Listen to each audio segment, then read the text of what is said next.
हमारे चैनल विश्व गुरु को सब्सक्राइब करें और घंटी के बटन को भी दबाएं ताकि हर वीडियो मिले आपको सबसे पहले। अब परमात्मा कहते हैं कबीर इस संसार को समझाऊं कै बार, ये पूछ पकड़ के भेड़ की उतरा चाव पार। या तो भक्ति करते नहीं, और करते हैं तो वो करते हैं जो शास्त्र विपरीत है, जो हमारे सदग्रंथों में प्रमाणित नहीं है और उससे कोई लाभ होने वाला नहीं है। तो वो जो शास्त्र विधि को त्याग कर मनमाना आचरण, मनमानी पूजाएं की जाती हैं, उसके विषय में बताया है कबीर इस संसार को समझाऊं कै बार, ये पूछ पकड़ के भेड़ की और उतरा चाव पार। दरिया के से पार होना हो, जिसमें बहुत तेज पानी चल रहा हो, और उससे पार होने की विधि कोई मूर्ख ये कहे कि ये भेड़ ले जा और इसकी पूछ पकड़ कर दरिया में कूद जाओ, ये तुझे परले पार कर देगी, तो ये साधन ठीक नहीं, ये बिल्कुल गलत है। तो इसी प्रकार जो शास्त्र विधि त्याग कर मनमाना आचरण, मनमानी पूजाएं कर और करवा रहे हैं, वो भेड़ की पूछ पकड़े बैठे हैं और जाना है संसार सागर से परले पार।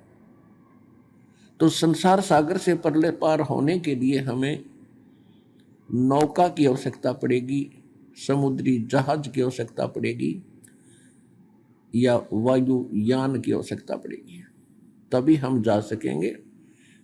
तो यहाँ पर गरीबदास साहिब जी परमात्मा के ज्ञान से परिचित होकर के फिर हमें क्या समझा रहे हैं कि भेड़ पूछ को पंडित पकड़े बादो नदी बिहंगा, गरीबदास वो भव जल डूबे जान नहीं साध सत्संगा।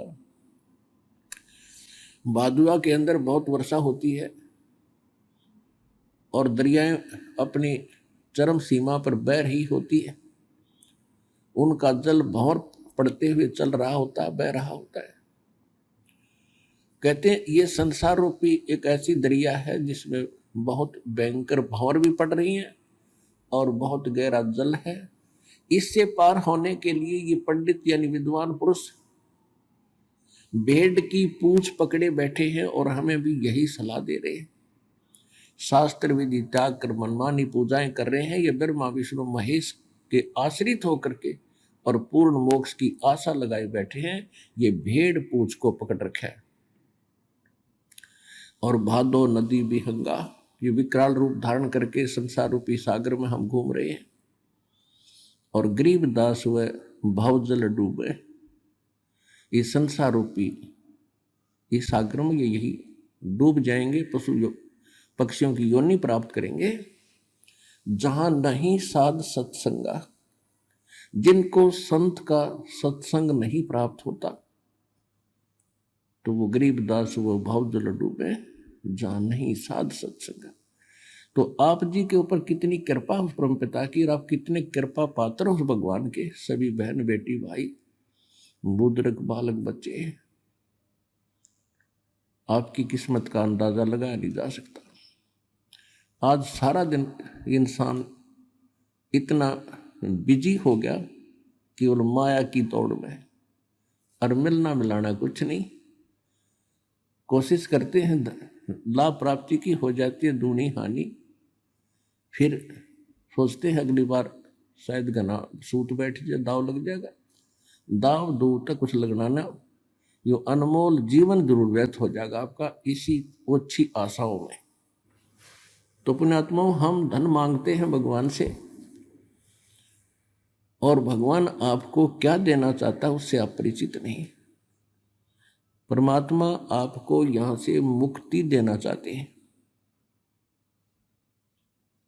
तीन लोक का राज जीव को जय कोई दे, लाख बधाई क्या करे जय नहीं नाम से ले।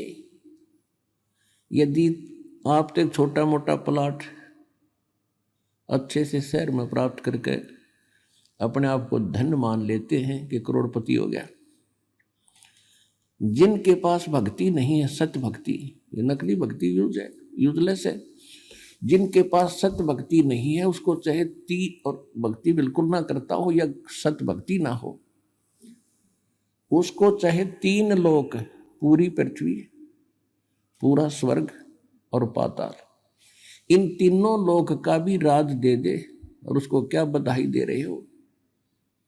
यदि वो भक्ति नहीं कर रहा है तो माइनस व्यक्ति है, -0, उसका भविष्य बिल्कुल व्यर्थ है। और फिर इसके विपरीत परमात्मा बताते हैं, राम रटत दारिद्र भलो, दारिद्र माने निर्धन, राम रटत निर्धन भलो, चाहे टूटी घर की छान, वो कंचन महल किस काम के, जहां भक्ति नहीं भगवान। जहां पर परमात्मा की भक्ति नहीं है, कहते वो सुंदर महल भी व्यर्थ है, और एक निर्धन व्यक्ति और सत भक्ति कर रहा है, चाहे वो इतना निर्धन है कि उसकी झोंपड़ी की छत भी टूट रही हो, झोंपड़ी में कितने छत भी टूट गई हो, और राम रटता हो, वो उस 3 लोक के मालिक से भी परमात्मा की दृष्टि में ज्यादा महत्वशाली है, महत्वपूर्ण है, ज्यादा प्रिय है, वैल्यूएबल है। अब क्या बताते हैं, कबीर सब जग निर्धना, धनवंता ना कोई, धनवंता सो जानियो, जिस पर राम नाम धन हो। अब कौन से राम का धन, वो कौन सा है राम नाम, ये आपको कल के सत्संग में बड़ी डिटेल से बताया था।